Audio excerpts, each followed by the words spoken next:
down. Put them down. Put them down. Everett! Did he have a gun? Yes. Tyler, back on up. Back on up. Get cover somewhere.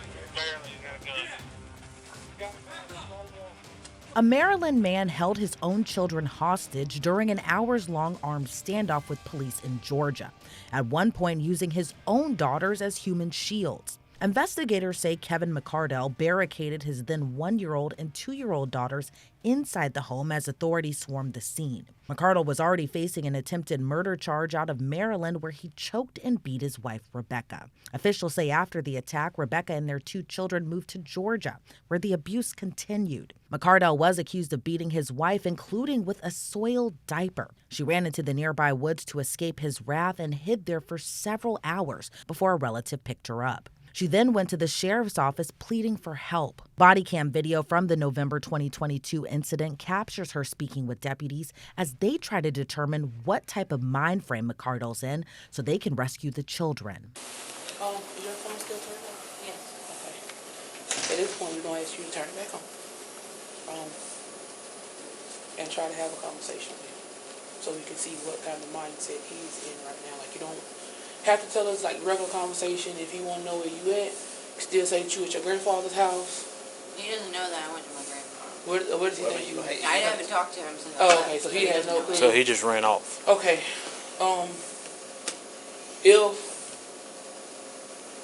If you were to get to El Cheapo, do you think he was gonna pick you up?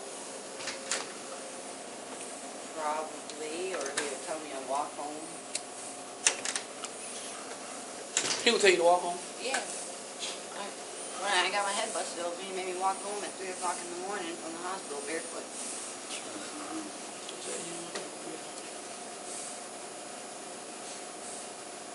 So did you guys try to get him and he... No. We're working on it. Baby, we're not gonna, I told you we're not gonna do, we ain't gonna make no moves yet until we know. Call him, How we just see what doing? kind of mind, so we can hear what kind of mindset he's in. Just, you ain't got to tell him where you at. You ain't got to tell him to just talk to him.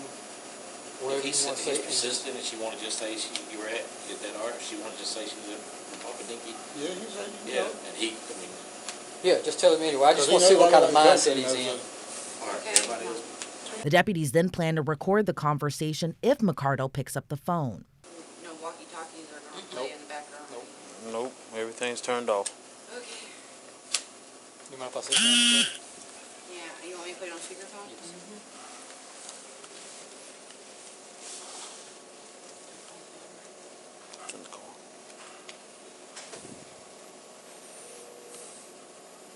Unaware authorities are monitoring the call, McCardell picks up the phone. Hello? Yeah, where you at? I'm with my grandpa Dinky.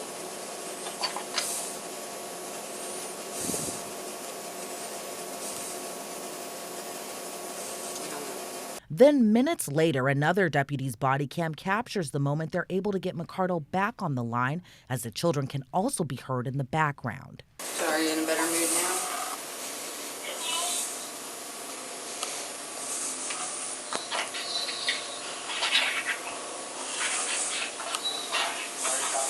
I'm not acting like a child.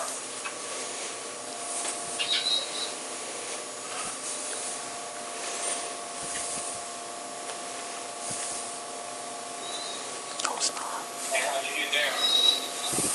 My grandfather sent somebody to pick me up.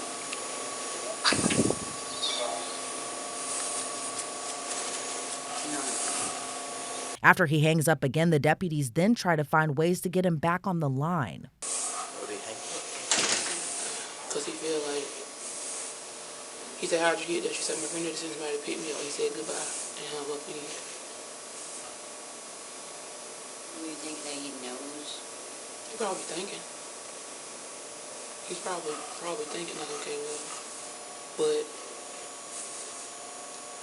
if you normally call back when he's talking to you, he hang up on you. Yeah, at this point, you just start begging him. I mean, Yeah, like, what would you normally do? I mean, sometimes I call him back, Well, baby, you but do. sometimes I ignore him. Okay, let me Okay, explain well, something to you. sometimes you know him. In this situation, whatever you normally do If you didn't- to get him to talk to you and change his mind or put him in a better mood, you do that. Because you fighting right now. We gotta get the babies out of the house. You fighting right now. I mean, I don't know what you want me to try to get him to say. It ain't a No. thing of getting to say nothing. What Just do you keep his think ass will on the calm him? phone. Do whatever you gotta do to calm him What do down you- and to ensure him that everything gonna be okay. Even if you gotta say, hey, you know, I wanna come home, I'm probably gonna get, I don't know if I can get them to bring me home, if you can come pick me up. You know, your granddad staying in Sardis. It's cold, I don't wanna walk, can you come get me? Hey, say, Papa Dinky, can you give me a ride? That way And he you could can say take up. something, Yeah, but you know you have. here, Daddy here, so at least sort of collaborates your story too. Because he tries to talk to me anyway, you know what I'm doing. You think, You you know, He's Daddy- texting. Then McCardell's wife says she's getting a text from him.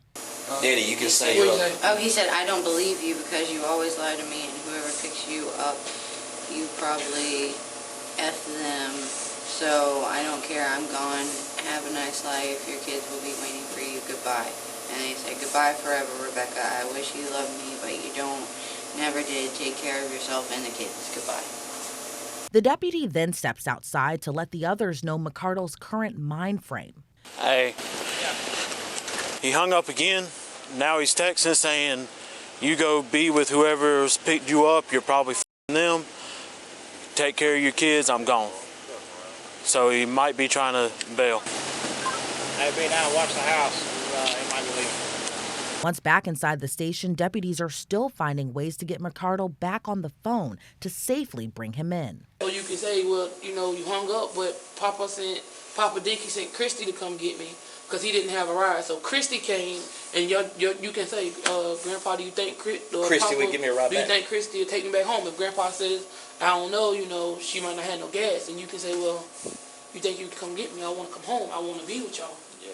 Make him feel like you want to be at home. We need to get him out of And the hey, house. That way he'll come Hey, and Daddy, you could even be like, hey, well, I got like $1 or something. We can get just enough gas. Maybe you could even meet us halfway. Or I'll tell him I got just $4 at this point, gas we're just or trying to figure out, We make trying to him figure feel out safe how we- enough that he's willing to leave that house for a second. But if he leaves the house, he's going to take the kids with him. Baby, if he in a car, we can. You know how many cars we got out here? Yeah. You know how many cars we got?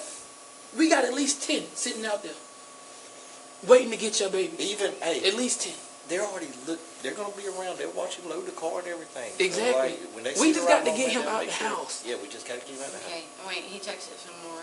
He said, the kids will have the phone. I'm walking out the door now, so That's, I think And Mr. said, I think he trying to see. it'll be off at 12. The kids will be, I don't know, I guess He he's trying messing to up. see how far away are you really. I'll have the phone. I'm letting them watch a movie, and I'm walking out the door, leaving. Goodbye. The kids will have the phone. Then members of the Burke County Sheriff's Office head over to the family home, which according to local reports is not too far from the sheriff's office. Once deputies arrive to the home, they make an initial approach of the house, confirming McCardell's inside with the young children. Then they decide to turn off the lights to the squad cars before approaching the door again. The deputy can be heard banging on the door several times before McCardell finally responds. Authorities then pretend they're looking for McCardell's wife. Sheriff's office, we're looking for Rebecca. What do you want? I'm trying to put my kids to sleep. We're looking for Rebecca.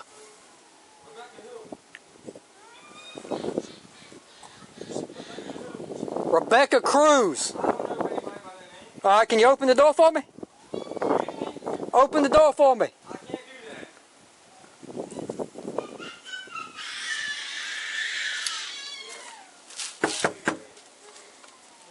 Hey, Mr. DeLuge. Yes. We got a report that the female was in trouble here. We need to check and see if she's all right. There's no female here. The only two females here are me and my two daughters. All right, well, open the door and let us look. We're not going anywhere until we make sure she's not here. Who? Rebecca. I don't know no Rebecca. Yes, you do. No, I don't. Yes, you do. No, I don't. Open the door and let us check. I don't have to. You do or we'll get it knocked down. You can't knock it down. Yes, we can. There's nothing going on in here. We've got a report that a female's in trouble and we want to make sure she's not. There's no female in here, and I'm not letting you in. Okay. The only two females in here are me and my two daughters. And I'm telling you, you kick the door in, you're threatening my family. Okay. Well, you can either come out or we're going to smoke you out, one or the other. And I'm telling you, you keep threatening my family, we're going to have a problem. No, I'm telling you, there are no women in here. The only two girls in here are my two daughters. All right, well, if that's the case. George Deloach, my name's Shane Everett, and me and my two daughters live here. Okay. There's no woman in here. All right, if I get George over here, he's gonna open the door and let me in. He can't let you in. He most certainly can. It's his property. All we want to do is make sure there's no female in there. As simple as that. After giving a fake name, McCardell goes silent for a few moments. Mr. Everett?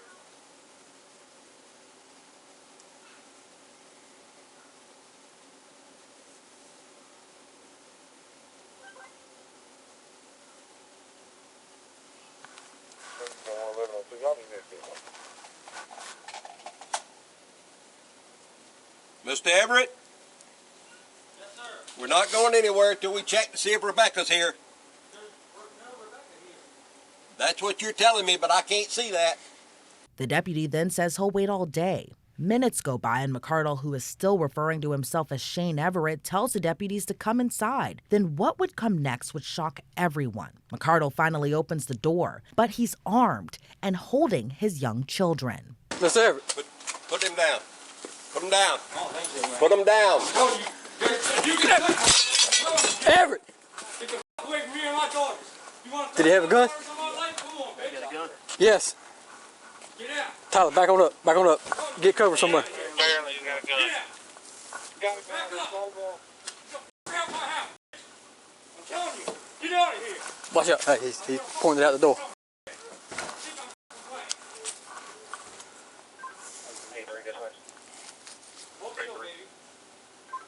Did he have the kids in hand? McCardell then fires off a couple rounds at officers. Authorities beg McCardell to put the children down safely, but McCardell says he's not backing down until they leave. Let me get my car and get the fuck out of here. Keep that clear. Keep that clear. You ain't going nowhere. Look, let me get the fuck out of here, and there ain't gonna be no problem. You put them babies down. Like I said, back the fuck off, let me get my car and drive off, and I'll put them out. Other than that, you ain't coming nowhere near my daughter's car. You ain't coming out with that gun. I'm coming out with everything I got. And I'm going to get in that car, and I'm going to drive the car. You're going to die here tonight, buddy. That's fine with me, then. I don't give a fuck. You're threatening my fucking family, my daughters, and then you're going to fucking shoot at my daughters? Fuck you.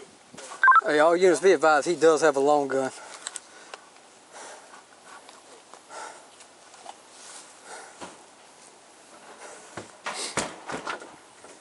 He's barricaded the door. He's making a lot of noise to the back side. Somebody can get on the back.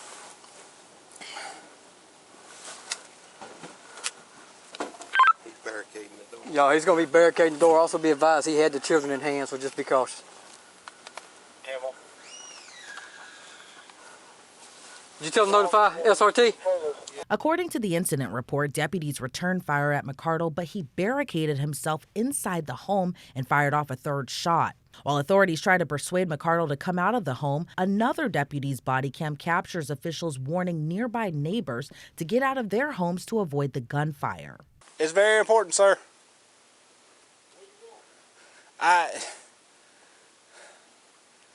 It's a reference to your neighbor firing shots. We're trying to get you out of here so nothing happens.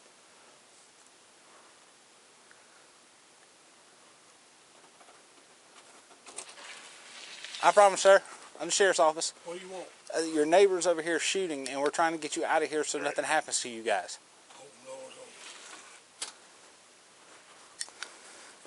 Sir, do you know who your neighbor is? Go ahead. Which one? This one? Yes, sir. Just want to let you know the troopers on the outside of the tree line back behind that trailer. I'm sorry, repeat that. The trailer in the backyard, the tree line on the separating the trailer from the cemetery. The troopers are back in that tree line. Temple. Sir, I'm sorry. I ain't heard no shots. No, he was just firing shots at us. We're trying to get you out of here so you're safe. The deputy then goes to another neighbor's home. However, no one answered the door. Temple, or per the neighbor, they possibly might not be home. They're in a secondary vehicle. A few minutes later, an additional unit arrives on the scene. Hey. So, going in, when you come around the loop. Okay. Yeah. You're doing fine. Yeah. All right. There's a trailer right there. Okay. Both the male subjects have been removed out of that. There's wait. Give me the layout going in. So when you come in the driveway, okay, make the left-hand turn. Okay. There's a trailer right there in front of it. Okay. And there's a trailer to the left of that trailer. Okay. I can't get nobody to the door of that one, okay, but per them, they drive another vehicle also, and that vehicle is gone. Okay. The two in that trailer are okay, gone. Okay. As soon as you come in, you see my patrol car. Okay. The first apartment right there. Where your patrol car is. Yeah. To the left, to the right of it. I don't know what the layout is. My patrol car's faced at an angle, okay, so it'll be to the left-hand side of it. Okay. There's a number or anything that indicates C. What happened with the shot fired or whatever that was? So we told him we were coming here to make contact to look for the female. Okay. After several minutes, he finally got quiet on us and was texting her and calling her. Heard you say that you was put the shoes on or something like that? Yeah, it sounded like he was putting on, because he kept saying, I'm going to get ready to go. Okay. So we cut everything off, got everything situated. Okay. Then Captain Wild started talking to him. When Captain Wild started talking to him, he finally came and said, the door's unlocked, come on in. Okay. And we said, no, it ain't happening. Okay. So by that time, they pushed the door in, okay, because it was unsecure, okay, opened it up, and he was hiding with the children and the gun. Okay, together. Correct. Okay. Once the captain verified it, we backed up. Once we backed up, he came out the door firing shots. How many did he fire? At least 3. You said at least 3? Yes, sir. Okay. And it's some type of long gun. Let's take a moment out of there to give a special thanks to Tom & Associates for sponsoring this body cam. As many of the stories we cover show, this world is unpredictable. And when you need a lawyer, finding the right legal help is crucial. Whether it's a car wreck, a refinery explosion, you're the victim of securities fraud, or maybe even received a notification your info was included in a data breach, and so many other situations, Attorney Tom can help you. So when you're looking for a blend of deep legal knowledge and genuine empathy, Tom and his team are there for you, and their track record speaks for itself. And guess what? Every call is free, private, and you'll be speaking with a member of his team straight away. In times of turmoil, having someone you can trust is invaluable. You won't have to pay a dime until you win, showing their commitment to your success. And if your case is not the best fit for Attorney Tom and his team, they still may be able to recommend you a lawyer using their national network of attorneys. But with Attorney Tom and his team, you're not just hiring a lawyer. You're gaining powerful allies committed to justice and your well-being. So if you've suffered an injury and you need legal support, click the attorneytom.com/bodycam link pinned in the comments for a free consultation, or dial 855-TOM-WINS. Now back to the body cam. At this point, they're about an hour into the standoff. Authorities then get in contact with McCardell's father, who explains on the phone why his son is acting so reckless. Yes, sir. Hello? Yes, sir, I'm here. Yeah. You said somebody coming there to talk to him? Because the children in the house are his children, and he's really pissed off because y'all were shooting at the house and put a gun in my granddaughter's face. And that's why he's freaking out. Yeah, yes, sir. Are you talking to him? Talking to y'all, and then it turned into this mess. Okay, well, we were trying to keep. Go ahead. I said we were trying to talk to him. I can barely hear you because we're on three-way. I understand. We were trying to talk to him. The units at the door was trying to talk to him. And he didn't want to talk to us. In any case, the shooting into the house and trying to get into the house needs to stop. I'm trying to get him to calm down and talk to you all, and everybody just needs to stand down a few minutes here and is he figure this shit out. Yes, sir. Is he on the phone with us also on three-way? He's on another phone. I've got 2 phones in my hand trying to talk to both of you. So we just want to work all of this out peacefully. All we wanting to do is work this out peacefully. That's what we want. That's our end goal. Sensing the situation could erupt again, the deputy does one final sweep of the nearby homes to make sure all neighbors are safe. He returns to a trailer he's knocked on before, but this time the neighbor answers. Hey, buddy. Hey, I'm Lieutenant Bars with the Sheriff's Office. Who's all in here with you? Can you and your other friend, we've got a situation going on in the apartments up front, and we have to evacuate everybody. Is there any way you and your friend can leave this area for right now? Well, I don't know, because we work in the inn. I understand. If y'all can actually pull down Southside Road right here and take a left, your other neighbors are sitting down on that end. Okay, let me ask him. Yes, sir. They eventually safely vacate the home. Several minutes go by as negotiations continue to get McCardell and his young daughter safely out of their home. Minutes later, the special response team can be seen as they're ready to take over the negotiations. The body cam video ends shortly after. According to local reports, the SRT negotiator spent several hours speaking to the erratic McCardell while he threatened to kill law enforcement. McCardell eventually came to the door, and that's when the special response team deployed a distraction device where McCardell, with his children still in hand, pointed a handgun at authorities. One of the special response team members reportedly fired his weapon, hitting McCardell in the leg. He was eventually taken into custody and later transported to a hospital before booking. Altogether, the standoff lasted 5 hours. The children were safely rescued and treated by emergency responders before given back to their mother. Fast forward to 2024, just this month, Kevin McCardell was sentenced to 291 years in prison after a jury found him guilty on charges stemming from the 2022 incident. Reporting for Law and Crime, I'm Elizabeth Millner.